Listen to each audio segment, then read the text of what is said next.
Never had I met with such an impertinence. That this Zachariah, my inferior, a cook, should tell us such a scandalous tale of violence and cruelty regarding Captain Jaggery. To me, as though it were a confidence with deep mortifying, could not believe. You cannot imagine then my relief at being rescued by Mr. Hollybrass. With head held high, my fingers smooth dressed, and my hair as best as I could, I hurriedly followed the first mate from the galley to the captain's cabin. At the far end of the steerage, under the ever-watchful eyes of the crew, more than once I touched the dirk that lay in my pocket. I was resolved to give it to the captain. Whether or not I should tell the captain what I'd just heard was a more delicate question. To confess that I'd even been spoken to in such an offending fashion would have made me feel acutely uncomfortable, but not to speak of it would smack of complacency. Before I could make up my mind, Mr. Hollybrass had knocked upon the captain's door, and upon hearing him enter, he opened it. I stepped forward. Every other place I'd seen aboard the Seahawk had a rough, crude look, with not the slight hint of style or culture about them. The captain's cabin was a world apart. It extended the full width of the Seahawk, and I found that I could stand up with room to spare. The walls were richly paneled and hung with miniatures and pretty pastoral prints of dear England. On the back wall, the stern of the ship, there was a row of windows, below which stood a handsome stuffed sofa. A high bed was built into the port side. A desk with neatly stacked charts and nautical instruments and velvet boxes faced it on the starboard wall.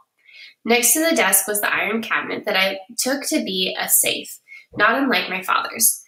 In one corner, I spied a chessboard, pieces ready at the ready. Finally, a table with a few chairs about it had been laid with a silver service for tea. Had there been no creak or groan in the timbers or rattling of rigging and chain, no hiss of waves, I might have been excused for forgetting that we were at sea. To complete this elegant picture, Captain Jaggery sat upon one of the pair of armchairs in fine full dress, an open book on his knee. It was in fact the Bible. When I came in, he rose to his feet and made an elegant bow. Could anything be in greater contrast to my meeting with Zachariah?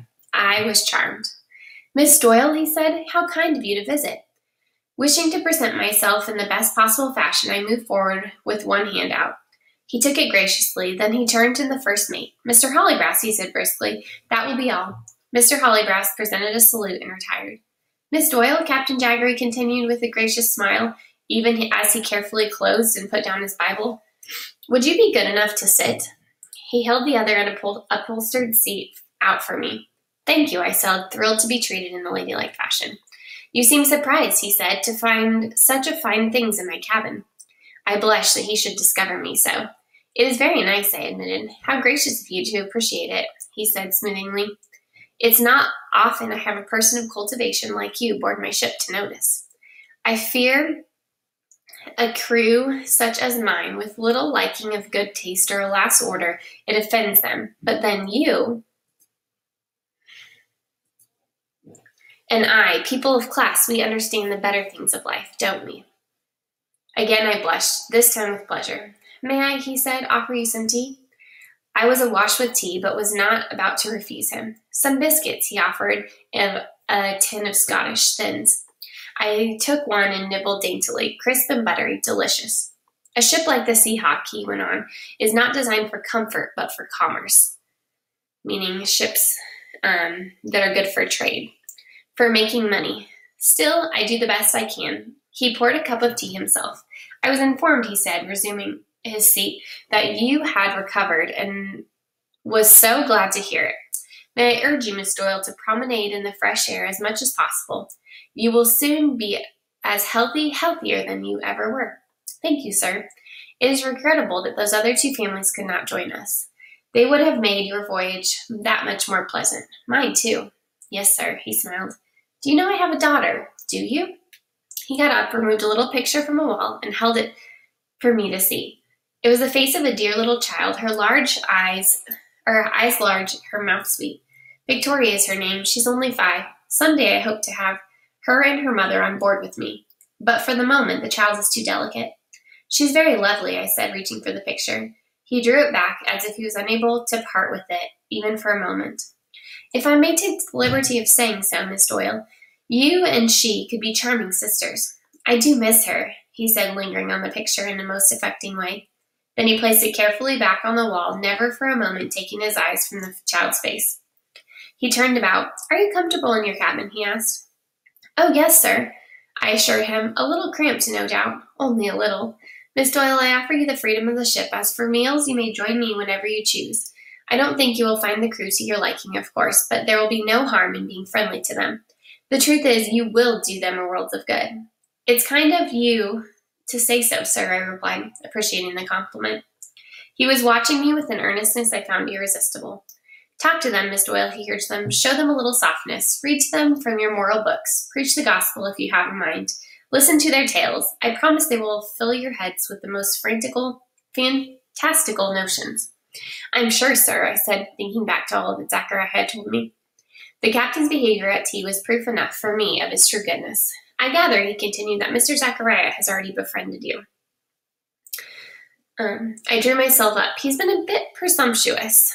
These sailors," the captain said lazily, "they have no natural tenderness. They must be instructed."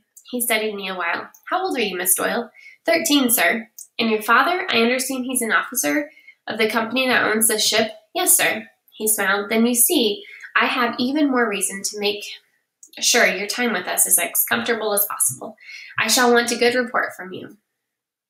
"Oh, sir," I exclaimed enthusiastically, "I'm sure I'll not be stinting in my praise. You seem so—" "Yes?" "You remind me of your father," I said, blushing again. "High praise, which I hope to deserve," he cried with such an obvious pleasure that I could not help but be gratified. Then he sat down with his teacup and leaned forward. "Miss Doyle, forgive my rough tongue, but since we are to be friends, we are already friends, are we not?" "I would very much like that, sir." "And you said I remind you of your esteemed father." "You do, sir." "Then may I be frank with you?" "If you wish, sir," I returned, flattering anew. "A ship, Miss Doyle, I will be the first to admit, is not the most wholesome place for a refined young lady like yourself. And a captain has not the easiest of tasks, considering the nature of the crew he must command. They are godless men, I fear. Sailors often are. There will be moments," he continued, "when I will appear harsh to you. Believe me, if I could, with kindness, encourage the men to achieve their tasks, I would do it. Alas, I would gain no respect. They don't understand kindness. Instead, they see it as a weakness. Instead, they demand a strong hand, a touch of the whip, like a dumb beast who require a little bullying. I must do what is best for the ship and the company, which is to say your father, and for them. I am a peculious man, Miss Doyle. Without order, there is chaos. Chaos on shipboard is sailing without a rudder. As for danger," he gestured toward the iron safe. "Did you see my cabinet?" I nodded. "A rack of muskets, all loaded but locked. The key secured. You have my word, Miss Doyle. There are no other guns aboard but mine." "I'm very glad, sir," I replied with a shiver. "And so you and I, Miss Doyle, shall understand one another, shall we not?" "Oh, yes, sir, I'm sure, sir." "You do my heart good," he cried, "and you have permission to come to me if you are troubled in any way, Miss Doyle. If something frightens you, or if perhaps you become, how shall I say, apprehensive?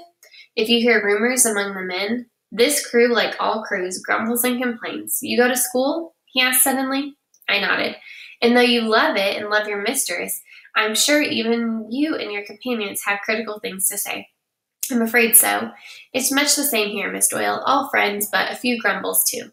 In fact, I shall ask you to help me. You can be my eyes and ears among the men, Miss Doyle. May I depend on you for that?" "I'll try, sir." "If ever you see something like this." From the Bible, he withdrew a paper. It was a drawing of two circles, one within the other, with what looked like signatures in the space between. Oops.